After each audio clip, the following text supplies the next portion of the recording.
welcome back, ladies and gentlemen, and welcome back once again to the ESL Pro League. It's almost time to begin our first map of the week here, as we're going to be seeing CLG take on Luminosity, and it's going to be jumping onto Cbble for that first map. Wanderers, what do we make of this now that we have a little bit of time to discuss it before the matchup begins? It's a close matchup. Both teams are actually quite close in terms of their standings. They have Luminosity being 10-8, CLG being 8-5. I think there's a discrepancy in between how many maps they played in total, but overall they're kind of headed down the same path. And I think in terms of tiers, when we've watched them play up against each other and other teams in the season, they're quite similar, and it's kind of hard to tell exactly who's going to win for sure.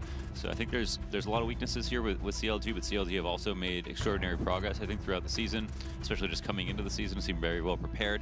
Whereas Luminosity also, as James pointed out, a team that is the most stable outside of SK, have stuck together, and that has been a big deal for them as well. And we have seen them take big wins. I think they actually beat SK. They took a map off SK at one point, right? 1-1 with SK. So that's a good thing to have on your record.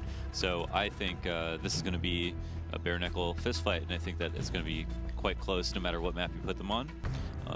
But on Cbble, I think CLG's Cbble has been ironed out just a little bit more.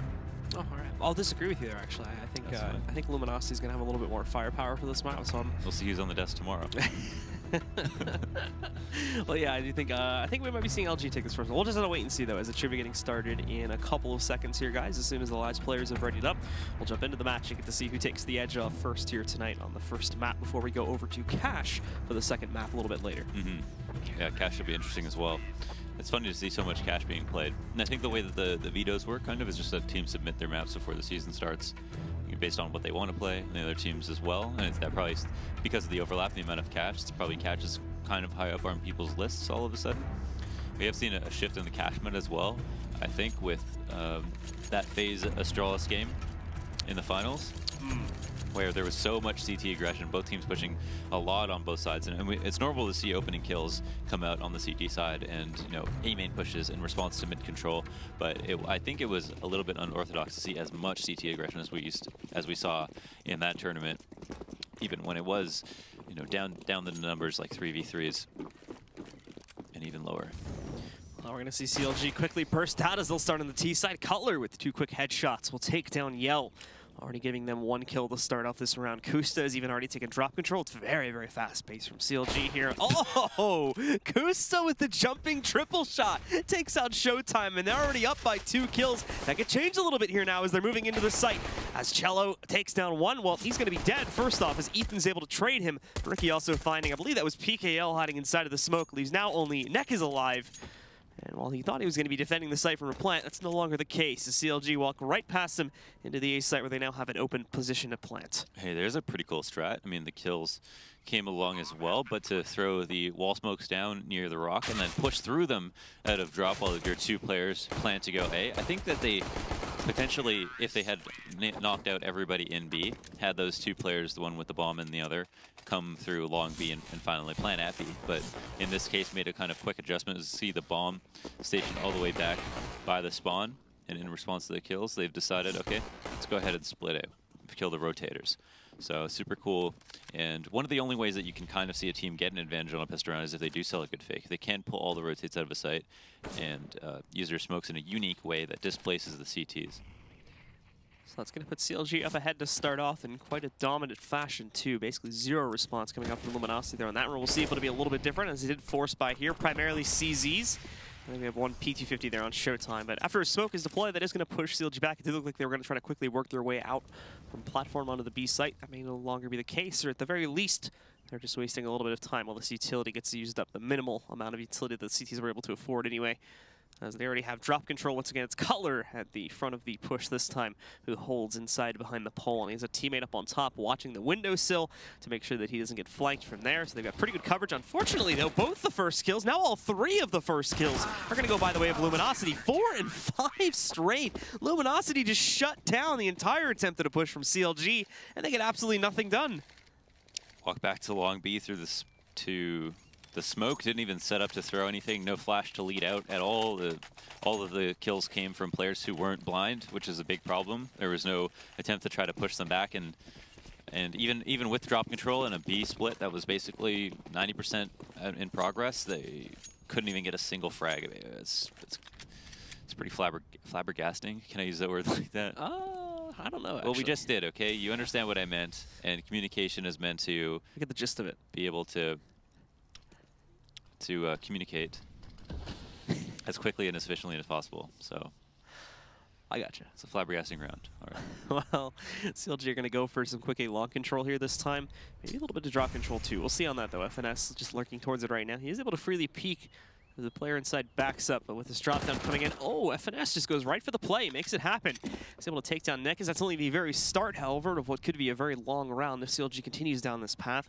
I know they have to reboost someone back over top in order to retrieve the bomb, since they still have the other 3 players waiting on the outskirts of A, either in the connector or back at long, looking for the route up towards the site, up towards ramp. They still don't have a whole lot of control, even with that first kill going their way.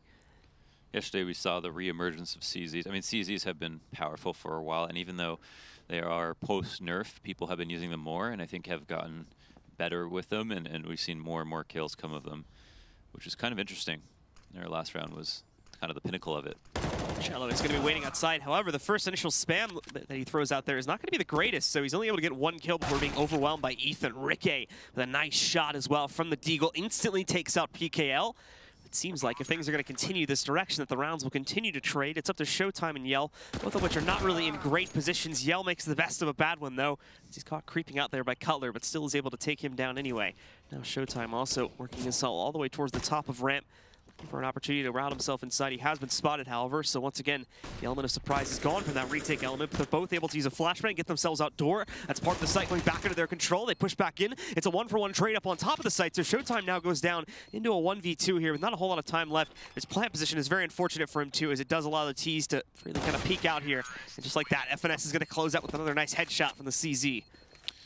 At what point is it time to rename Counter-Strike to Counter-Force, or Counter-Force Spy? Because these 2 teams trading rounds, both with CZ's armor versus this basically identical buys. All the guns were picked up from the kills in the last round, so there's pretty much no difference between both teams. And this time, it's different positions that get the kills, but it's surprising to see Luminosity get destroyed like that. You want to say maybe there's a case for them not to peek drop in that situation, but is it that bad to peek drop every once in a while? I don't know. Like, here's some damage that's hard to account for as well. Are you not allowed to be out here at long B as someone peeks out long B? You're just trying to throw a grenade, right? And for Luminosity, obviously they're not going to continue the lunacy of what's been going on these last couple of rounds. So they do go back down into a full-on save. If they can win the round on that, then that's great for them. They'll keep the chaos going, but if not, it's not a big deal, as they spend essentially $0 into this round. In fact, I think that's exactly how much they spent. Ethan moving in, just systematically taking out the players one by one. Now leaves only 1 alive. He does have a flank angle. Unfortunately, I believe CLG are going to be watching for this, however, and as he creeps in, FNS does spot him, takes him out, and there's 3-1 now, establishes the opening scoreline for CLG. The counter-force up game is a little bit more dangerous for the CTs to play because everything they buy costs more money. In general, the M4s cost more than the AKs, the incendiaries cost more than Molotovs, and you have to buy kits as well. So if they want to keep playing that game, they have to run the risk of getting really economically destroyed. Whereas here they saw an opportunity to not counter-force up, even though CLG only had 2 alive on that last round, and then save so that they could buy an op, full grenades, and so on. So they took an L there. They allowed CLG to get some more economic stability, but in response, they're going to have a much better attempt at a win now, and I think it was justified. We'll see CLG creeping up towards A long now, trying to move in. Luminosity will not keep any presence here, as they have moved both of their players away from it, more towards the edges inside of the site. So that's going to be Showtime and Cello trying to sit here and defend. And I think Showtime, yeah, he's on ramp duty, watching out for that, and he's got his other teammate watching for long. But obviously with his current position, it's a very quick swing. It does not look like, though, that CLG are actually going to continue to push inside of A long after they move in, spot nothing there. They pull most of their players back into what looks like it's going to be the B halls for a push out onto that site. Obviously following about 20-ish more seconds of waiting here. So they tried to clear out for anything at A, but it didn't actually influence any rotations because no CTs moved at A. They have a semi-aggressive setup, but they didn't see anybody. So nothing's changed on the CT side, but at the same time, there are 2 people dedicated to that side. So maybe that's all they needed to know. And the CT set this aggressive platform control again, but the Molly's actually going to mess it up a little bit here for Yell. Sends him back, not completely though, just over to the steps. But it seems CLG either heard that or wanted to try a different direction here as they're changing up their formation again. Now with 2-3, in fact, going in towards drop. And the other two lurking back out towards that mid-connector to try and go for another A-split as they attempted this in the pistol round two, or by circumstance at least ended up doing that. PKL ready to take the fight outside, but he's only able to get one. Knocks out Ethan before Cutler trades him right back down, and now as the rest begin to pressure in towards A, they're going to also have to be careful of the B pinch, because we can see Neck is going back out to the windowsill there, takes out one. Should alert these others, but apparently not. Ricky is able to quickly line up a headshot. FNS getting a kill too, but they're very low on time. They basically have to go right for the plant and hope it doesn't get stopped. Neckis moves in, drops one, but he's going to go back into shed, so that will let the plant go through. But now it's even, a 2v2. Neckis and Yell looking to flank back in here and retake the site. Kusta as well, stuck in a not the greatest position, just right by the bomb currently. Thankfully, Yell is also taking some time to get into position over there by A Long. And Ricky is pushed out. Right in the open, however. I didn't realize that until just now. I thought he was at least sitting behind the pillar, but that's not the case. So Yell gets a free kill to start it off. And now it's just on Kusta here. 1v2 for him. Molly's going to send him out. They should have been able to hear that drop down to know he's somewhere below shed unless the Molly was too loud. He's going to creep around, and no, they spot him now, and he can't even get one kill. Neckis will take him out. And that's going to be Luminosity holding on here as they get to the fuse with about 2 to 3 seconds left. This is kind of the round that I would say I have the most criticism for, the CLG play, where they cleared out forward A, they went towards B, they didn't leave a single person back at A, but it seemed like it was their plan to go A because they didn't really commit to B at all.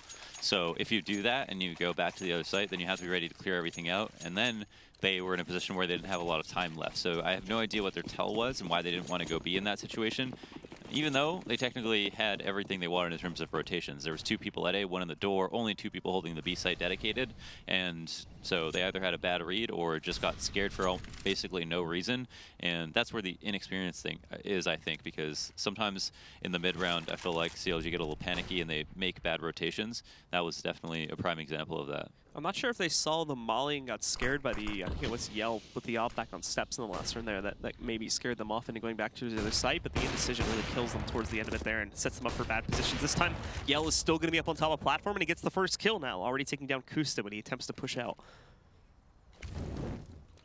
Remaining 4, just split up 2-2 across the map here. And it's looking like another potential A split. We'll see what these other two decide to do, however. And yeah, out the window, so probably going to be another A split. This time the bomb's just in drop to keep that option open for a bit of a B split if they want to go for that. And actually, the play with the bomb's not even going to go into drop. They're just going to leave Ricky alone, and he hesitates a little bit there on that final shot. At least it looks like he does. So Cello's going to be able to take him down. Showtime already in a position to cut off Ethan here. The other two, yes, they're going to be able to walk right on A Long, and Cutler gets a mid-air kill on a Cello. But now they've lost the bomb, and they have to retake mid-connector while at the same time watching for rotates from the door. With only 2 players left alive, mind you. So we'll see what they can do about this. Showtime did fall back. He should still have a shot on the bomb, however, from that position. Able to punish anyone that picks it up. And yeah, he does actually shoot at it, but he's not able to take down the new bomb carrier. So FNS is going to be able to sneak away. Although, hold on, he's not sneaking anywhere just yet. He's going to mind game this a little bit, heading up top instead. Great reaction from Neckis after it seems like Cutler has him dead to right. Saves his own life. And now it's just on FNS, who will be able to flank out Showtime, preventing that bit of disaster. But in a 1v2 with only 10 seconds left, he knows he's not going to win this, so he's going to back away to save the AK. Yeah, but he's going to have to fight to do it. And he's already started to walk because they wouldn't be able to get far enough. So now they've got him boxed in, but he's still kind of hard to get to. So I think he might be safe here. Yeah, they haven't actually closed in from the other side of Long. But here's another example, and this is a really nice shot by Yell. I mean, he jumps across to bait out the shot from Kusta, with a little bit of risk, but he went as high as possible, and then when he landed, hit that nice flick adjustment, knowing that he only had a second to do so. But here's another round from CLG where they make a mistake, they make a hasty rotation, their bomb comes through lower mid by himself, and they haven't cleared that out with their team, so they really screwed Ethan. I think either that or Ethan could have came through Long, the same choke point, same avenue that they went through in the first place, and that would have been a lot safer. So trying his best to trade out the damage done to him this time, I believe, by Neckis as he pushes himself up on top, but is unable to do so. So he'll fall back and regroup with the rest of his team. He's the only AK, so it's a good thing he doesn't die at least, but still, they're going to have to work with minimal gunpowder here and see if they can win the round on it. It won't start off too well. Cello's now going to be able to shut out Ricky completely, taking him out of the round, and the rest, well, they're going to attempt to push back up ramp. Ethan getting 1, but Showtime turning it right back with 2 of his own. Now FNS and, more importantly, Kusta are taking a little while, but he does knock out Showtime with a deagle in hand, brings it down to a 2v2, but both of these players have already been hit. Kusta a little bit better off at least 40 HP, but FNS at 10, and Kusta now dead as he tries to push in to the long hallway there, leading up towards Heaven. It's just going to leave FNS alive. He does have basically infinite time in a Counter-Strike sense here, but yeah, he's not going to be able to do much with it. EL sprays him down through the door, and it's another round for Luminosity as they take the lead. They've been a tiny bit unfortunate with the lurk the lurk frags that they have going for them. Like Cutler coming into Heaven, he took his time to line up that shot because you wouldn't expect someone to be able to react as fast as Nekaz did, and that cost him because Nekaz instantly hits his first bullet. And you think, you know, maybe the round changes from there. So they have made a couple of good individual mid-round adjustments, but overall as a team they've been punished for the mistakes they've made, and the trades have been really on point for Luminosity, as well as just the straight up aim. So now we have another setup here at long. 2 men pushed up somewhat aggressively. Double molly too. It didn't seem like they were deciding what they wanted to do, but now we've got Cello making sure that no one can flank Showtime, as he stays responsible for a long A, but is starting to fall off of this position as well. With no attention taken away from Cello, I worry about him. Showtime as well as deal with quite a few players pushing him. Oh, wow. Both Cello and Showtime just get completely destroyed. FNS at least gets dinked there by Cello, brings him down to 7 HP, but is unable to get the kills. FNS expects someone to be up there in the Crow's Nest. At least only 3 life for the CT side. They're not even going to make an attempt at a retake, it looks like. They're just going to sit in the B site and save, as they know they kind of got destroyed there on that A long push. It was really good timing and spacing from CLG to be able to get those kills, and awareness from FNS, who was able to kill Cello from a really powerful position, if used properly. And I think that if Showtime, through his or crack spotted long A, saw one person, dropped the smoke down, went to watch Danger, took a fight at Danger, and those guys killed him, they might have run past Cello. But in this situation, FNS had nothing else to worry about, so he's going to get cleared. And I basically think that he had a good position and gave it up. So rough loss, but you can see how quickly, if you get 2 entries fast enough and it's close enough to the site, it's too hard to rotate in. It's an instant save from the other team. Ricky trying to get a little bit aggressive here in the halls, but with everybody from Luminosity staying safely tucked away in the B site, there's no chance of any of those guns from the CT site getting dropped. They should still be in good enough shape to rebuy here. Yell's at 5,400, doesn't really need to buy any nades for himself or anything, so there's no reason why he couldn't drop 2 rifles. But we'll see. It looks like he's going to just drop 1 up over there, and the second op shows up as well.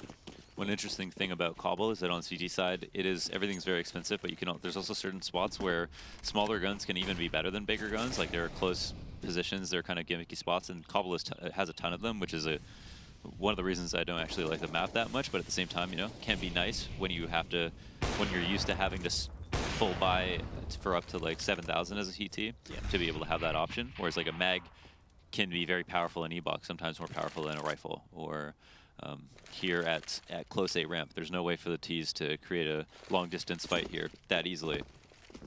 So Showtime unfortunately misses a couple small opportunities that he did have to get some kills early on with the op here. Cello lining players up, and as you can see, doing some pretty decent damage. He basically kills at least one player with the combined damage that he does to Rick and Ethan, but no one ends up going down. However, that does spot a majority of the players pushing, so that is going to cause CLG to fall back here and rethink their strategy again. We're going to see them lurking up to the halls. The timing on this is impeccable for Nekaz if he can properly route this around without being spotted. The moment goes out. Hasn't seen anyone. I'm not sure if he's fully aware of these guys going into B halls, however. He should definitely assume something's going on there, and he does check inside of it now. But whether he realizes the full gravity of the situation is yet to be seen. He's going to have bad information. He doesn't know that they've crossed. He's going to tell his teammates they probably didn't. And he's not going to know 3 people did for sure. And then as soon as CLG make presence, you're almost certainly going to see a rotate. Looks like he is going back in now. Showtime is able to shut down the first A player. That's actually drawing Yell away. Ethan goes down 2, but now the rest pushing out onto B here. See how long the rotates are? They just don't believe it. They're going to go back in. There's Yell spotting the first bit of it. He gets pushed back behind the wall. They know for certain now, so that's going to call in Nekaz finally to complete this flank.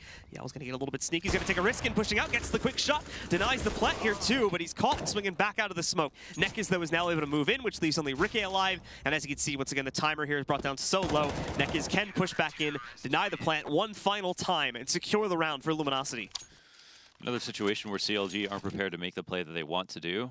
Now, this is actually a lot of damage dealt by the UMP on like 2 different players, one on the back as well, and then ends up getting killed. But even with Nekaz in a position to miss the flank, or to miss the people walking through, in a regular situation, he would have picked a better spot to watch that, or got luckier on the timing, and would have been able to kill 1 or 2 people, or get the information early that they're trying to make their way back. If CLG had just left somebody at B, they could have caught him rotating and then had a way into B, as well as knowing that they had a kill. Instead, we're seeing like 3 rounds in this half so far, where CLG are just like going back to the other side without keeping their options covered, and killing so much time on the clock. You saw that last plant happen with like 7 seconds remaining. That means that they could have spent more time walking if they knew earlier on that they had the ability to walk back or run back without having to clear stuff out. Well, that was a result of dropping that round there. Going to get pushed somewhat to the edge of their economy here again. Trying to go for drop control. And the timing on it's almost great to be able to knock out PKL here, but he escapes without a scratch. Makes it out with full HP. That will leave him in a pretty good state to continue fighting, and he knows for certain there's going to be drop presence attempts this time. Cello ready to take the duel at window. He does get spotted by the upper player, though, so Ethan will take him down, trying to re-peek and kill the guy down below here. PKL still stays safe, however, in the transition. We're ready to take a fight. Flashes out. Let's see. Gets one. We'll go for the second. He gets that one, too. Trying to swing down as I think he wanted to pick up the AK there. That will finally be his doom. Is Ethan, the third man in drop, takes him out. Yell's going to get surprised as he's cornered from 2 different positions, so that'll take him out. And now only Showtime remaining. He'll also die to Ethan, giving the round to CLG. I think he's going back and forth here. That was huge. I think it was a 4-kill round for Ethan, if I'm not mistaken. That was really good stuff. The drop control, the drop pressure made a lot of sense. Cello bit the bullet a little bit too soon. When he peeked in a window, he knows that someone was shooting him from top drop, but thought, okay, I can maybe get this kill, and rushed the situation. He should have let drop control be taken, because he knew that if he re-peeked, he was going to take a bunch of damage at the very minimum, which is risky in and of itself. So I think if he just went back out the window, helped his teammate at E-Box, or made sure they couldn't split A, then they would have an extra man there at B. Yell wouldn't have felt so alone with the op, having to deal with a split. And then their E-Box guy could have had an easier job dealing with that situation. But overall, CLG did a good job putting pressure on both choke points at once. So now CLG sit back and basically are waiting here to run the timer down a little bit. They're not trying to take any map control, really. They are up on top of drop there. I don't believe they've moved down onto the inside just yet, however. They're basically just holding at the top portion. Luminosity looks like they have a much more aggressive control established over drop this time. We can see that immediately. However, they are going to get forced out now by Molotovs. And Tease will move on top of them. Yell spots at least one of the players going down inside, so he's going to sit on the outside, wait for them to wrap in, give the signal to PKL. He's able to push in, get one. Ethan at the moment holding. He's low, though, 14 HP. Doesn't realize that Yell ends up sneaking in there through the window still, too, so he misses that cue. Showtime will get another kill back on top of Suicide Steps. Kusta trades that back, however, taking him out, but is he going to expect this player to the right as he walks out? Ooh, tries to flick to him, but he's going to be off the mark, so Cello takes him down. Now leaving only Cutler trying to clutch 1v2. He doesn't have a decent amount of time, but he's lost the bomb. And he doesn't even know where one of the 2 players is. So the flashbang from way up on top there from Yell will completely destroy his vision and allow for Yell to get an easy closing kill. And just after having that one nice round where they split B and kept so many people alive, they're right back where they started in a situation where they get ecoed to Luminosity when they 4-spot but didn't even have like a really special plan to deal with anything. Just one drop with 3 players and sent the bomb lower A, who is also happened to be the opper. Probably shouldn't be doing that as well.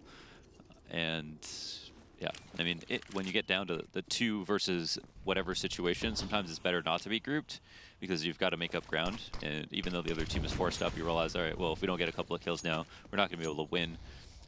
And we're probably not going to be able to get in the bomb site too easily as well. There's just going to be a higher threat of crossfire, so splitting up can make sense. But just going to be upgraded pistols from CLG, and they're going to quickly rush into the A site here after taking that long control. Cello already chaining 2 together after asserting that there's no one up on ramp. Goes in for a 3rd. His teammate gets a 4th and 5th kill to secure. A nice and easy one there from Luminosity. CLG don't make anything down on their entries, or don't get anything down on their entries, and it closes itself out pretty quickly. How'd you know Luminosity were so good, Blue? I don't know, man. Just a guess. Just a guess? Yeah. Oh my god. Couldn't even lie about it. I would have believed you. You could have said, I watched all this Counter-Strike last week, all this Counter-Strike you haven't heard of, where Luminosity were playing. They're beating all these great teams. I just found the IPs for all their scrims, so I was just watching in the Spectator. Wow. That's on Reddit. See you in prison, you never know. Sir. Yeah, sorry. No, you can just say sorry to the judge. Okay. Yeah, going to jail, Blue. Tell to the court. Yeah, sorry. My bad. I messed up, I guess. Well, Showtime, he's going to get pressured a little bit here towards A long. Not for a while, though, as we've got Ethan, first off, getting a kill back over here at the entrance towards B. He moves out, takes the head off of Yell, and promptly falls back into the halls. So CLG finally establishing a little bit of an advantage to work off of here. Let's see exactly how they play this. A quick push into the mid-connector. I mean, they're playing it very straightforward right now, so that does leave them open to trades. It's still going well for them, however, as only 1 trade has come out against them. And while 3 players from Luminosity are already dead on the ground, they're trying to quickly rotate in to compensate for now the defensible position at A. As we see, Neck is being pushed behind APC. They don't push him out right yet to kill him. And Neck knows there's one behind that wall, but swings just a little bit too wide to try and take down Rikke here. He ends up dead by his hand instead. PKL doesn't even realize that Ethan had gone back in through drop again, so he'll take him out. And that secures another one for CLG. So I think at a certain point I mentioned how, like, I think CLG's mid-round is all right, but I think it's actually one of their weaker weaker facets of play and their executes, or even their 2-3 walkouts or something like that, or their spacing is actually what can be quite good. So I think the stuff they do out of spawn, it seems to work a lot better than what they're doing in an adjustment period in the rounds when they find a kill or when a kill is found on them. He's going to just launch himself out on the platform. And actually, the flash does some great work here because it's going to push the CTs back quite a bit here. Unfortunately, he gets hit by one himself, but so does Nekis, so it's a race to see who can get vision back better first. And FNS does come out on top. He'll take him out. A second kill claimed by him, too, as he continues to adventure further into the site. These A players, not having rotated, actually have a smart read on this one. This is all just FNS wreaking havoc on his own. There's no actual push into the B site currently, but that may change now with the amount of control he was able to get. He's going to walk through Coop, find another pickup, and there we go. It's an open B site. They didn't even have to use the fake, as the fake did all the work for them. Yeah, so that can happen too. And since they didn't get anything going at A, I was going to say if they ended up committing to A, they didn't take long control, and that's like one thing I hate to see. But in a fake situation, sometimes that makes sense because you're not expecting people to be in all in the usual spots as CTs. And here I think it's good that they committed. They didn't commit too high up the ramp, and that FNS got that opening kill. I'm curious what would have happened if FNS didn't, because I don't think the play was contingent on him getting a kill, even though that can be a big bonus. I think it was just contingent on him staying alive for as long as possible, so the rotates are more towards B than A. Well, we'll see what FNS and see if he can go for the ace here. You know, he's got the 2 players outside. It's a complete crossfire though, but hold on. Nope, he's been spotted now, so he's going to be careful here. Cello peeking into it though, bringing himself down low. Knows he's one from the other side, gets number 4, but does end up going down to Cello. So denied of the ace. Cello's still in a little bit of a rough spot here. He's got the nade essentially as a sort of a suicide pact here, and he does end up going down anyway, but at least he takes one more player with him. Yeah, it's all around from FNS as he comes out long B, takes his first fight with some nade support as well to help him out. I think a little bit confused there. Nekis misses some bullets and then finds a good spot in the site to sneak into. Oh wow, that was actually really nice. And then the third one just seals the deal there. It opens it up for his team to walk right in, get the plant, and that also apparently breaks LG's economy, or at least forces them on to this buy here. Not exactly sure where their money is at, but oh, it's 15th round, so they're buying out anyway. So yeah, it still leaves them in a pretty poor spot though. 4 CZs and a P250 and whatever utility they can buy with the money that's left over at that point. It's been a fast-paced half so far, and it's already tied up. Bunch of eco rounds always makes it exciting, keeping you at the edge of your seat. Here in this last one, they know that Luminosity's money is broken, so CLG are set up in what is basically an anti-eco with a player to support at A. The push hasn't come out quite yet. Ethan takes first contact, but falls right the hell off. He's going to try to go for aggressive control this time. They even smoke down inside. Yell pushes himself forward up there, gets behind the box. He's going to move away pretty quickly, though. Won't stay into that position, as the smoke has essentially done its job for them, wasting a lot of time. Do see quite a few of them heading back into drop, though, so I'm curious if we'll see a counter boost. It does look like it. Who's going to go on top? I think it's PKL. Jumping over. Does he push, though, or does he just sit here crouched down? And it looks like at the moment it'll be the latter, but no, he does end up going over top here. Now the big question is, does CLG expect this to any degree? Or is PKL going to be able to walk right in and cause some havoc? We'll see. The timing of this one might not work out too well. He spots FNS, but it's too close to the wall, so FNS is able to go away. That's going to send PKL right back. They get a good flash over up here on platform. That's going to let Nekis get at least one. Hides in the corner now. Kusta's looking for a shot. Gets Nekis through his own teammate's body. Cutler and Ricky finding 2 more. Showtime and PKL are able to trade back a couple of kills, but ultimately it is left down now. All to Cello in a 1v2, and he's still rotating over from A, so he's not even going to be in a great position. The only advantage that he has is the timer working against the T's, but the plant now going in, that is gone, and FNS is able to take him down anyway. So CLG do end up taking the advantage at the half, but it's a very neck-and-neck battle, ladies and gentlemen, so stick with us to see who's going to come out on top right after this.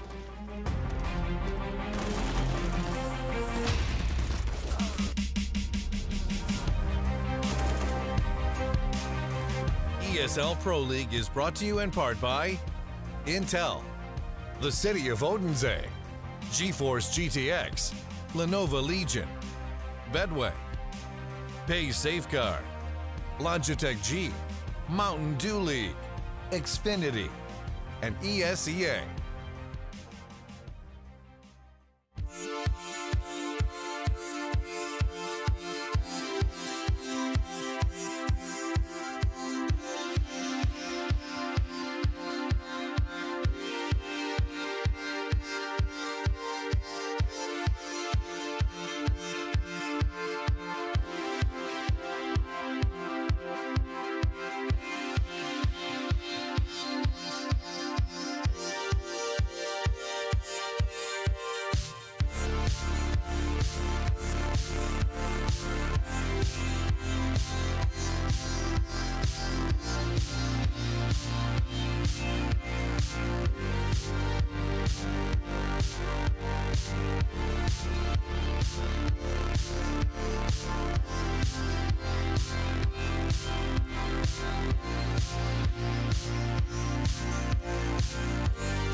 And we are back once again here, folks. Luminosity taking on CLG here on Cobblestone, and it's a very close race so far, with CLG just barely coming out on top, 8-7 at the end of their T-sided half.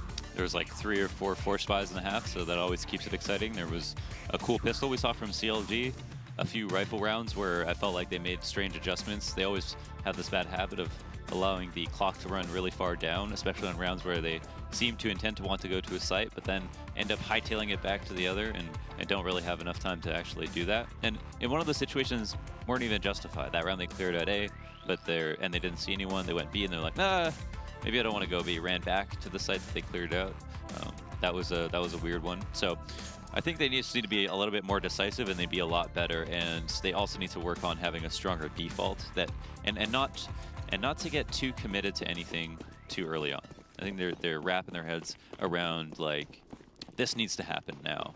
And if they are a little bit more fluid and a little bit more prudent, then if they're with a stronger default, they'll make sure they have to be able to keep their options open in situations where they think they're sure, but they're actually not. While we get into the second half here now, and once again, for those that weren't with us for the first half, Luminosity will be switching over here to the T side. Oh, threw me up there with the UI flip. And CLG is going to be on the CT side. Let's take a look here now. Luminosity actually splitting their players up quite a bit, so if this follows through, we're actually going to be looking at something very similar to what CLG did, maybe just not as confusing at the beginning of it. But we'll find out here, as the bomb is splitting away from that drop position, so more of a natural sort of vent drop here, or just drop play, as they are going to have PKL probably going solo, and the other 4 pushing out onto A, with Kusta and Cutler trying to defend it from the site. And they've got Rikke close by too, but he's probably going to be distracted by the drop player, but the drop player's not even going towards drop. He's going out into the B site. PKL is going to try to fake this solo here, at least see what kind of intel he can get. Spots the 2 players, then goes back. Now the actual hit's beginning. Cutler gets that first kill. He loses Kusta a second later, however, now is alone, stuck behind the APC.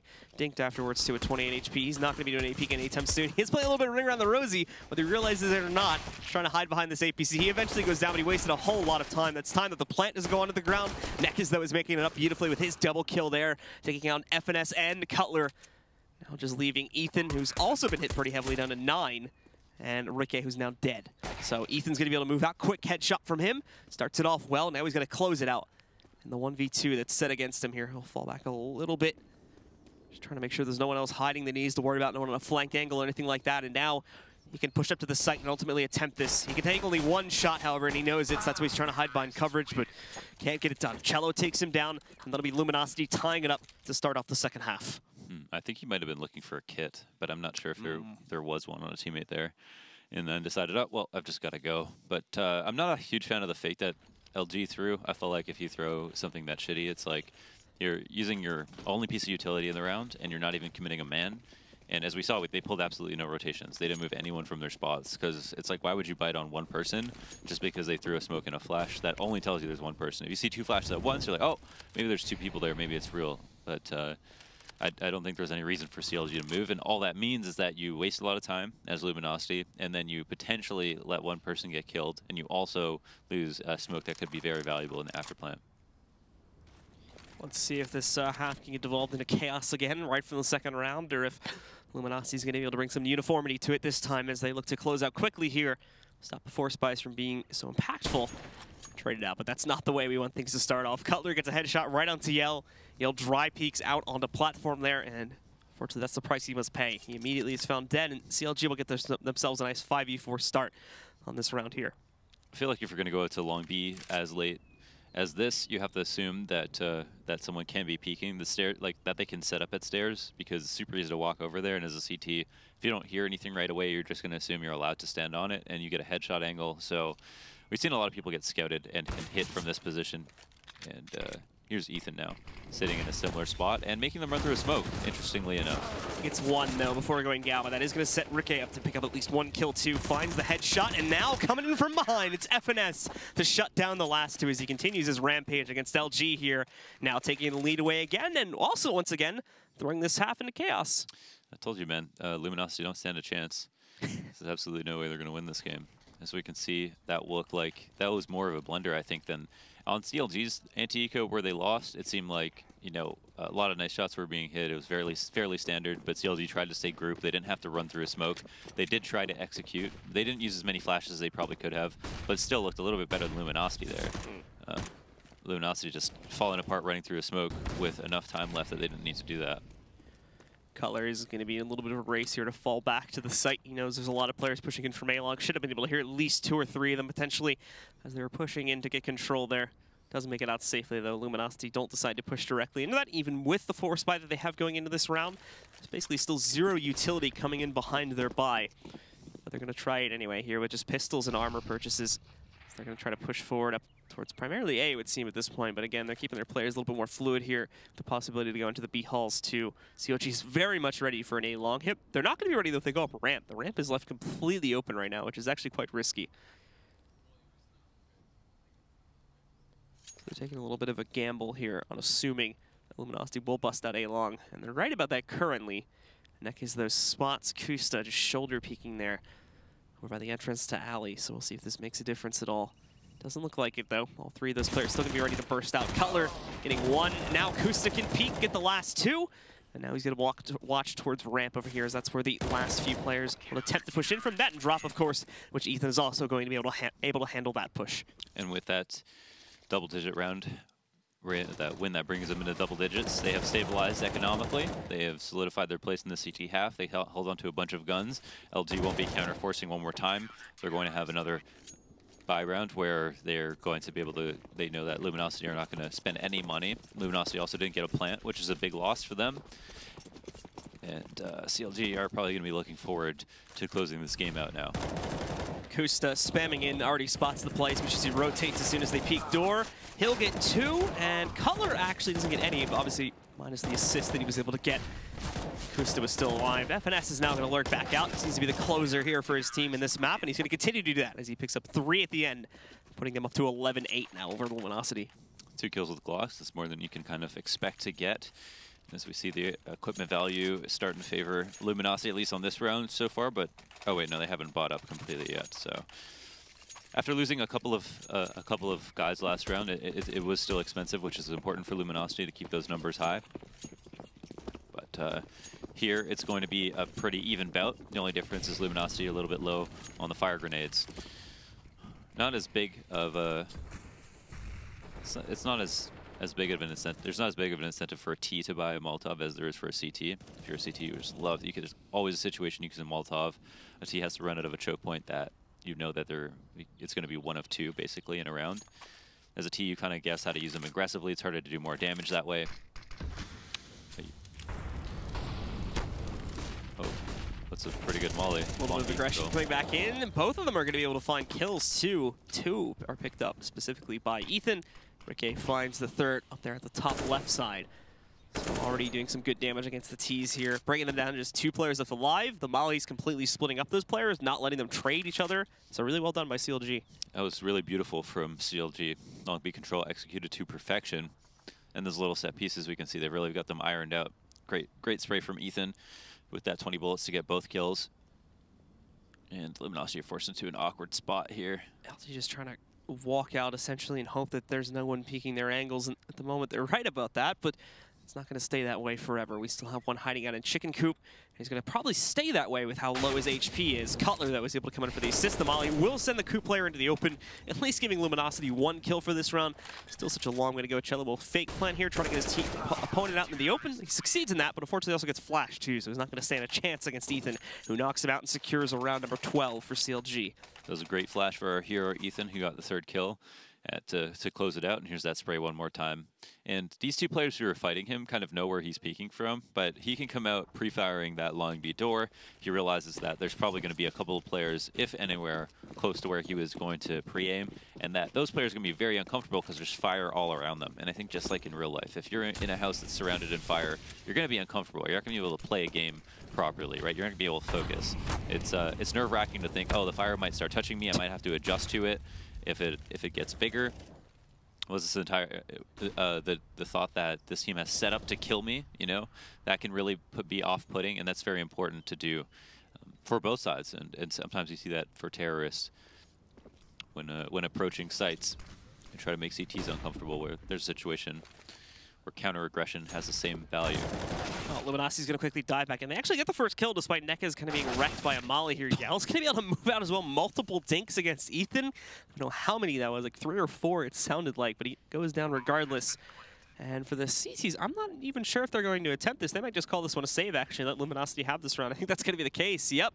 It does appear as though FNS is falling back. The others are heading towards A long, so that's going to be a save call there, as Luminosity are able to make that happen with just pistols, and that's it. So I personally think that Ethan's spot doesn't make a whole lot of sense versus a force-up if you think that that's coming, or even an eco, because that's a spot that you play because it should guarantee you the first kill. Now, it was got hard cleared, right, which is and something that can happen if nobody else is watching long B. So if someone's on the stairs, they kill people on the stairs, they're going to be, all right, we killed this portion of the site's guy. So we're going to run across the site, worry about chicken coop, worry about the statue. We might not clear flowers.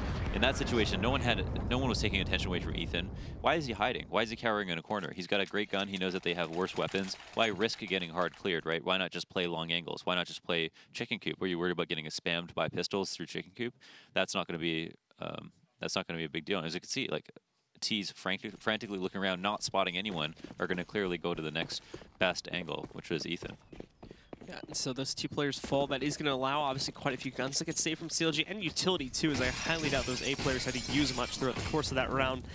But still, a couple rebuys will bring the money down a little bit, and a chance for Luminosity to get back into this. We'll see how their following executes go, though, as I imagine CLG is going to quickly look to close the leak here and shut down this round, which would be even better for CLG at the end of the day, as that does reset the losing bonus for Luminosity and gives them a couple of what we would hope would be easier rounds. After that last one, though, who knows? Showtime looks like he's going to go in first here. Does get destroyed by a flashbang, though, so that's going to let the player over here at Hay Barrels peek out freely, taking him down. Kusta will get that first kill, and now that they have an advantage, there's no reason to stay at A long anymore. So they will fall back and just get ready to defend the site normally.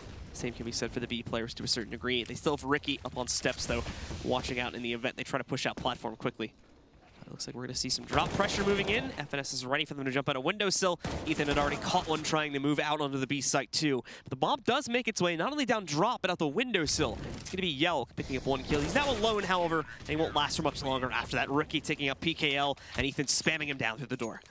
Drop control seemed to work out, but they started to leak out of different choke points as opposed to coming out with good spacing. And I think drop windows are really tough to come out with good spacing on, but that's the advantage for the player who's standing outside the window, I think. And it's also can be kind of difficult to try to flash out, but some attempt to do so might have been useful, considering they didn't have like a man advantage to know that, oh, well, maybe CLG aren't watching this spot. They should assume that in a 5v5, when they haven't gotten a kill, that there isn't any way that CLG won't be covering every angle, but they played their spots perfectly. They did their job. It was Luminosity who really couldn't make it seem like they really couldn't make it seem like there was any reason to get thinned out that soon.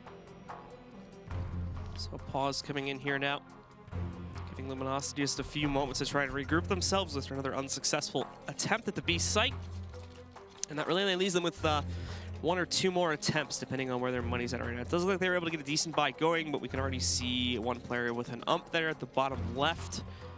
Imagine a few others having to make some sacrifices there too, and that is indeed going to be the case. A Tech 9 on Nekaz. Everyone else is full utility, however, so at least they have that going for them. Yeah, that's nice. I think they probably could have potentially Galiled, but instead, Galil armored, but instead decided to Tech 9 nades. Always appreciate that. As a teammate, I should say. So in terms of the execute, though, that's been relatively weak here for Luminosity so far. Throwing a very basic set of smokes that, for the most part, hasn't even done a great job of trying to force reposition players. Kusta does see the action. However, Cutler's completely ignored, so CLG is going to tear this push to shreds. All that utility built up, and none of it used really here initially on the push out towards ramp. So that's going to lead to their deaths, and now leave only 2 players alive.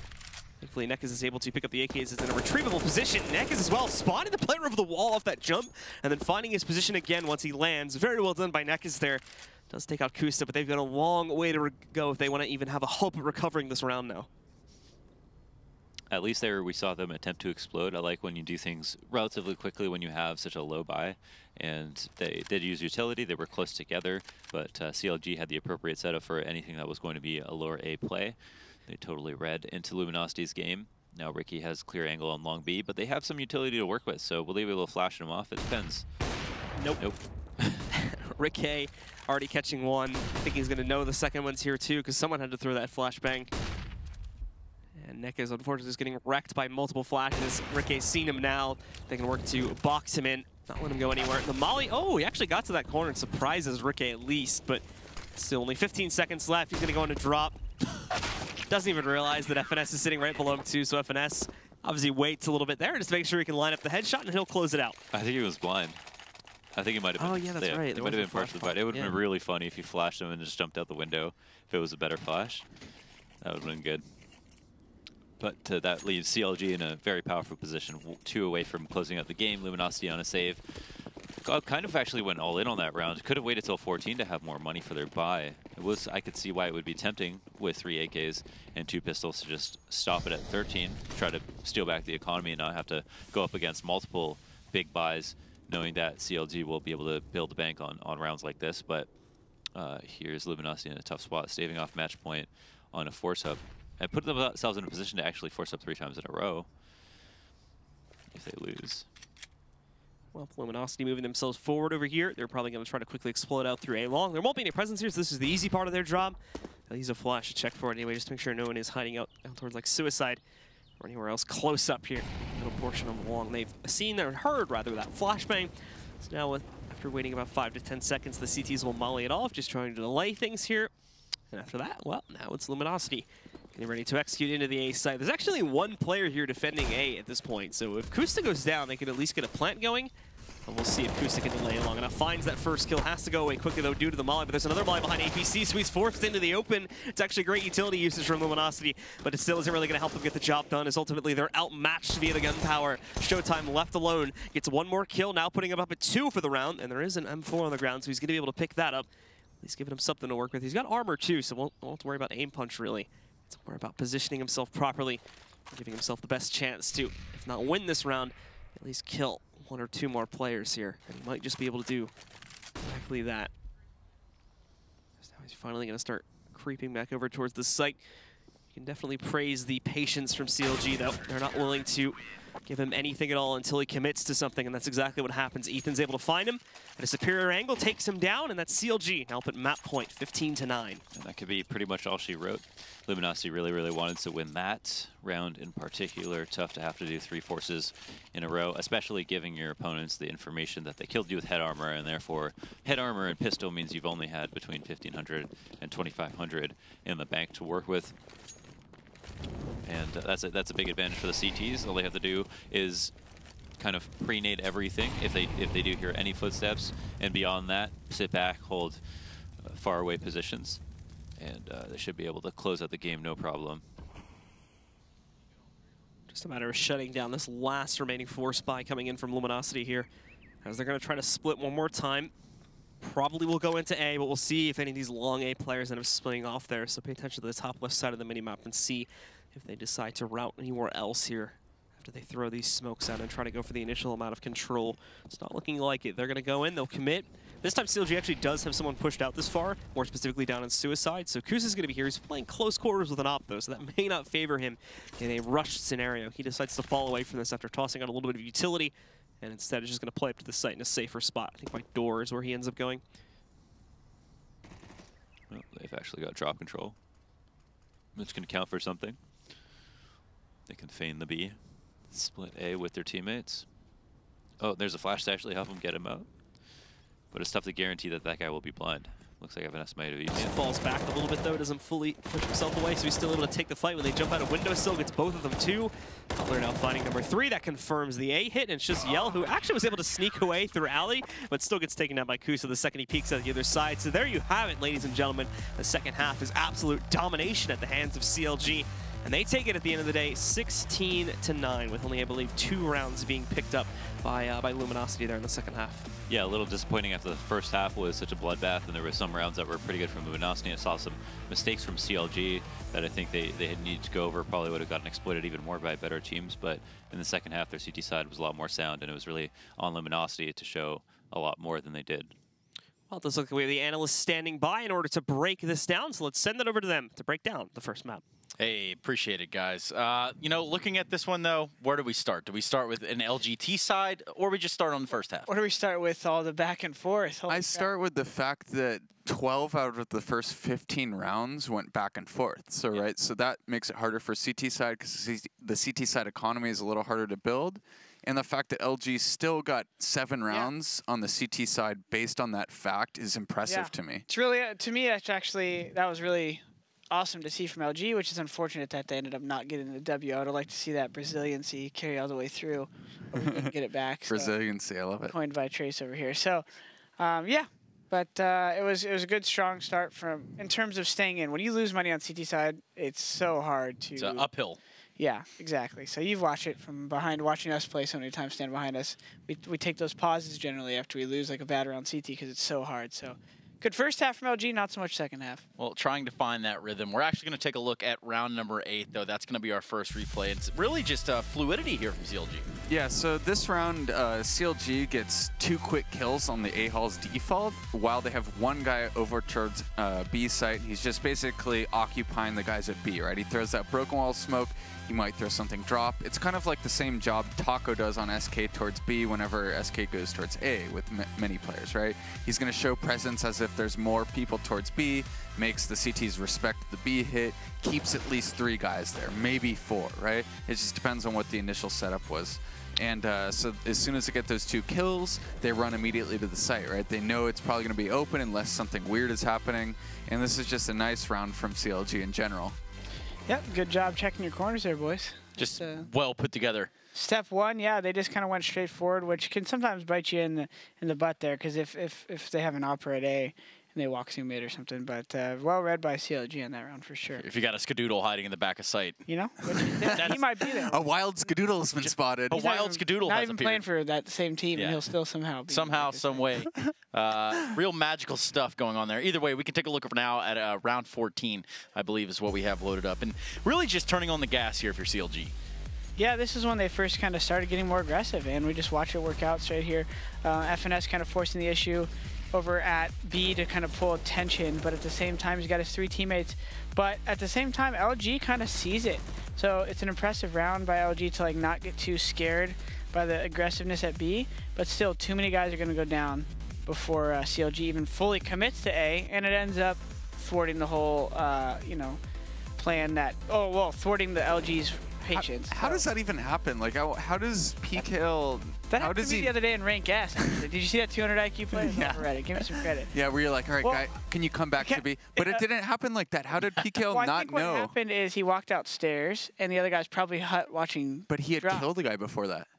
FNS killed a guy early round, right? And he's not aware that he's chicken coop. So but that reminded me of that round that Liquid did, where they rushed A, got a pick, and then went all the way back to B because somebody was there, and also your Rank S round. But you don't have 200 IQ. You have 1,000. Oh, well. So let's go. No, but either way, it just sucks that round. It actually was cool. The 2 guys, normally what you'll see happen on a strat like that when they put early B plat pressure is the normal rotation, right? You're out there, you're a B player, you see that smoke, and the guy running out. So normally your top mid guy will move. He didn't move on LG, which is good because 3 guys were coming mid, but their drop and support B player died and threw off the whole play. And CLG didn't even have to do anything. It's easy from here, right, for us to commentate, but like when you're a CT on Cbble and there's smokes everywhere, Molly's flying down drop, you're getting flashed. Like Cbble CT side I literally can't stand it sometimes. Just a fleur-de-lis of smoke. If you don't have utility, there's a lot of futility in your channel. Ooh. Oh. Well, we're going to jump in around 22 now for Pinky and the Brain here to decipher down for us. Okay, so Jordan and I are arguing about this round for quite a while, right? So what it comes down to for me is I think good CT rotation. So as soon as I get the op posted up here, that means that, you know, you can move Naughty or Ethan back towards drop, right? And that allows the 3rd guy at B to go window side drop.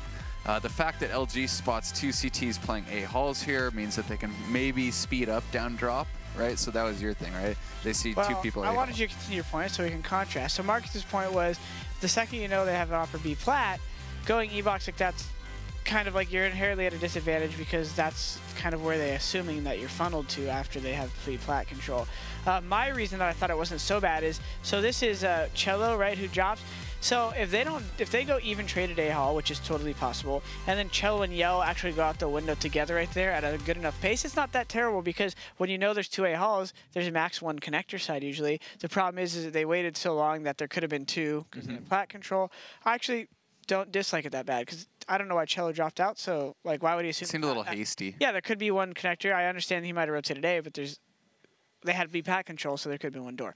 So right there, I think Cello got a little kind of in his own world. Happens sometimes, and I think he could have waited for Yell, and I think it still could have worked, Marcus. I think it's one of those things where it's like the idea was good, and it's more of a late round play or a late half play. I think that play right there is something you do later on in the half when you're more sure of the tendencies of the CT side, right? Like I think in our sentences and the way we were deciphering it, we used the word usually a lot. They just were late. Yeah, correct.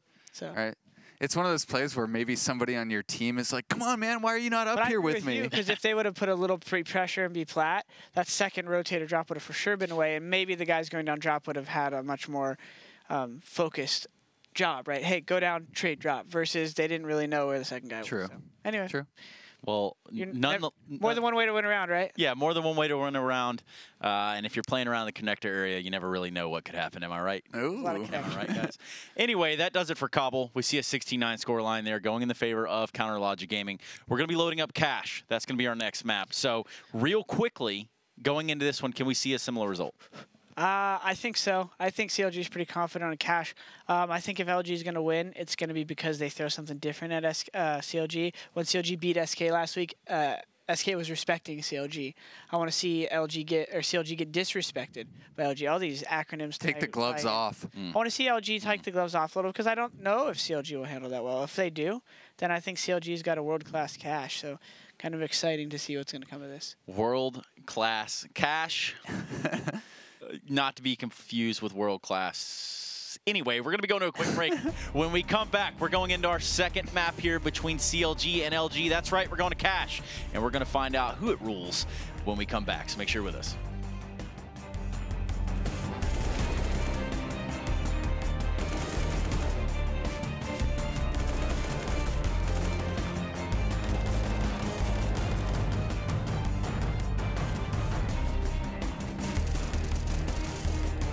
ESL Pro League is brought to you in part by